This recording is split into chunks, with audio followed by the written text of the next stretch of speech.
James McAvoy is great in this movie, and so is James McAvoy and James McAvoy.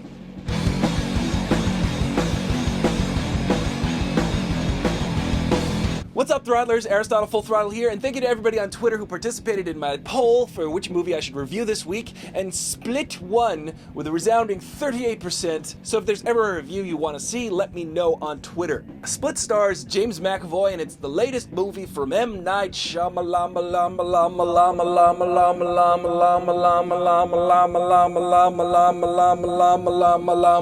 Ding dong. Thank you.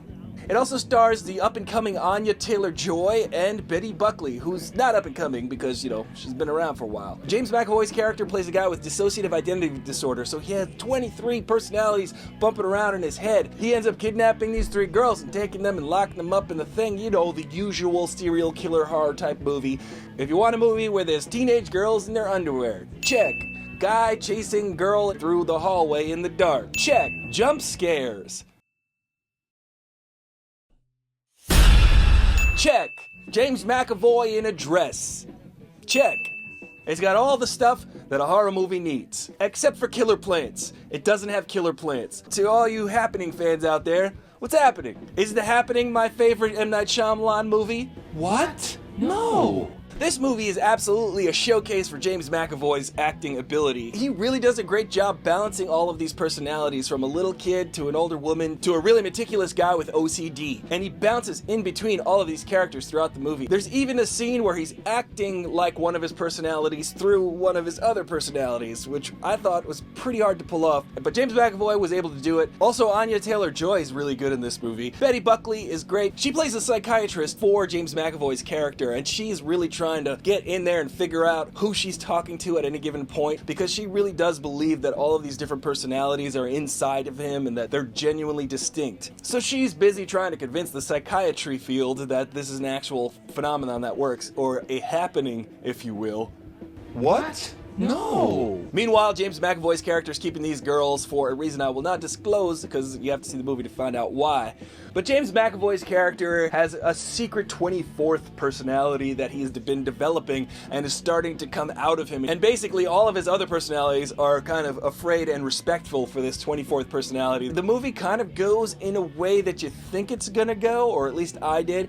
So it wasn't too much of a surprise, but it was a pretty interesting way that M. Night Shyamalan handled the storytelling. This movie is really just a playground for James McAvoy to show his acting abilities, so that's a plus. If you want to see him just do a kind of a one-man show, that's kind of what you're getting when you watch this movie. Going into this movie, from the previews, when I saw James McAvoy was playing a little kid, I was like, I don't know about that, because usually adults play little kids how adults think little kids behave. I know it sounds weird, but that's usually how it comes off. But James McAvoy actually, for me, pulled it off. It really seemed like he was inhabited by a 9-year-old boy. So that was pretty convincing and cool. So M. Night Shyamalan really tries and builds the suspense while these girls are trying to escape from this dude who's got all these different personalities. And there's scenes where James McAvoy is actually becoming different characters in the same scene. And the way it's shot and the way he performs it, it really does feel that these things are just emerging out of him. And it's just a guy. He's just one dude acting. Though it was shot really well and it looks really great, there are just shots that last a really long time and extreme close-ups. Whoa! Whoa!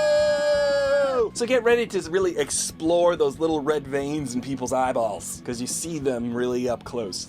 Certain parts of the storytelling I didn't jibe with too well. Anya Taylor-Joy's character has these flashbacks to when she was a kid, and you're like, this is uncomfortable. But there's a reason why it's put in the movie, although they do feel like an afterthought. And speaking of afterthoughts, there's a thing at the end that people are talking about, so if you want to spoil it for yourself, you can go ahead and Google it, but I'm not going to spoil it here. There's a thing at the end that definitely felt tacked on, because the movie was done and could have been over, but then they put this little sort of postscript on the end of the movie where you're like, oh, interesting. But some people might be like, What? No! M. Night Shyamalan is known for his suspense and actually putting himself as a cameo inside of his movies. And that's because his idol is the master of suspense, Alfred Hitchcock. And Alfred Hitchcock always made a cameo in his movies at pivotal points in the storytelling, usually around where the action starts to escalate. So whenever you see Alfred Hitchcock in an Alfred Hitchcock movie, just know that that's a point in the movie that you should be paying attention to because the plot is about to thicken. My only problem with M. Night Shyamalan's cameo in this movie was that it brought a lot of attention to itself and it broke the fourth wall in a lot of ways as a wink to the audience, in that the character that he's sitting with says, "I hate to tell you this, but you're not that meticulous." And of course, we all know M. Night Shyamalan is extraordinarily meticulous with his movies because he pays attention to every little detail in every shot, the colors that people are wearing. So if you're watching a movie like The Sixth Sense or Signs, look for the colors red and blue, respectively. So the movie was a little bit slow here and there, but the pace picked up. It's just one of those movies where you kind of just sit and watch and it's plotting. So for me, the movie was really just super okay. And that's why I give Split 2.5 froze out of 5. It was a solid movie from the guy who brought you The Last Airbender, and Lady in the Water, and Signs. And the screenplay for Stuart Little. Yeah, but Unbreakable's cool. And so is The Sixth Sense. Oh, Bruce Willis is my... One of the main takeaways from this movie is if you believe in yourself, you can achieve anything.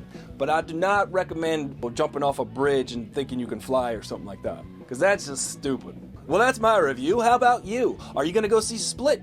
Did you see Split already? What'd you think of that twist ending? Let me know in the comments below. And if you're interested in protecting human rights, as we all should be, you can donate to the ACLU. Because some people just might need help representing themselves in the next 4 years, and the ACLU has been good at that, and has a really good track record for being on the right side of history. Remember to like and share these videos because it helps the channel grow. And who doesn't want the bro and the fro and the no to have a channel that can grow? I don't know. I'll see you later. Ha ha! Twist! It was me all along. That's my best James McAvoy impression. Or is it? Twist! Malama, lama, lama, ding dong.